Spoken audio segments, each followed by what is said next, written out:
বেপরোয়া গাড়ির ধাক্কায় জখম হরিণ শাবক। বন্যজন্তুর একের পর এক দুর্ঘটনার ঘটনায় চিন্তিত বন বিভাগ।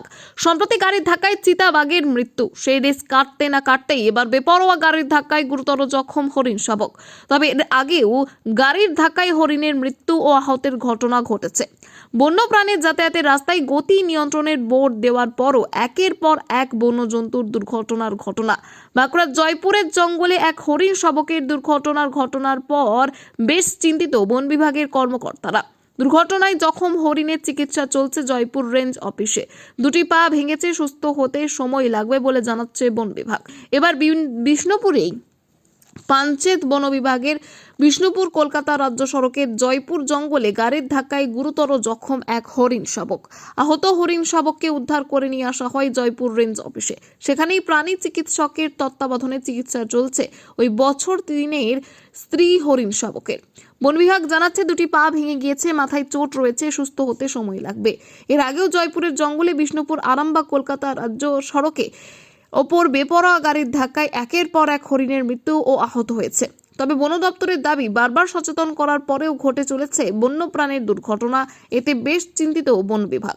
জয়পুরের জঙ্গলে যেভাবে বেপরোয়া গাড়ি ছুটে চলেছে, তাতে এই ধরনের দুর্ঘটনা থেকে রেহাই কি আদৌ মিলবে বন্যজন্তুর, নাকি এভাবেই একের পর এক দুর্ঘটনা ঘটতে থাকবে, সেই নিয়েই উঠছে প্রশ্ন।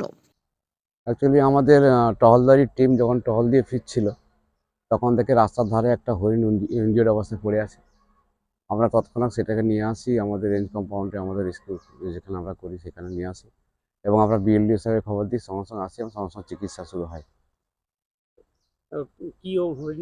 কোথায় ইনজিউর্ড হয়েছে? অ্যাকচুয়ালি হরিণের যেটা বাঁ দিকটা, হরিণের বাঁ দিকে দুটো পায়ে মারাত্মক জখম হয়ে আছে এবং মাথাতে সামান্য ইনজিওর্ড হয়ে আছে। পা ভেঙে গেছে কি? হ্যাঁ, পাটা দুটো পায়েই ভেঙে গেছে এবং দুদিন স্যালাইন চললো। আজকেও স্যালাইন বিকেলের পর দেওয়া হবে এবং আজকে প্লাস্টারও করা হবে। সুস্থ হতে সময় লাগবে? সুস্থ হতে অবশ্যই সময় লাগবে, ইনজিওরটা খুব মারাত্মক আছে। অ্যাকচুয়ালি দেখুন, আপনি যদি রাস্তার দুদিকটা দেখেন, তারা গোটা এলাকাব্যাপী শুধু মানে সচেতনমূলক অনেক পোস্টার দেওয়া আছে।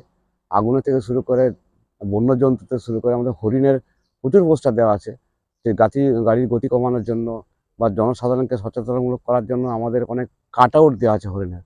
সেই হরিণের কাট আউটটা পর্যন্ত ভেঙে দিচ্ছে। মানুষের একটু সচেতন না হলে বা গাড়ির যে স্পিড যদি লিমিট না করে, তাহলে এই ধরনের ঘটনা ঘটতেই থাকবে। এর আগে তো একাধিক ঘটনা ঘটেছে। একাধিক ঘটনা ঘটেছে। আমরা অনেক হরিণকে আমরা সুস্থভাবে বাঁচিয়ে দিয়েছি।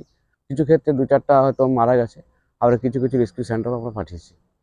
এই যে দিনের দিন ঘটে যাচ্ছে, এই ঘটনা কি কমানো যাচ্ছে না?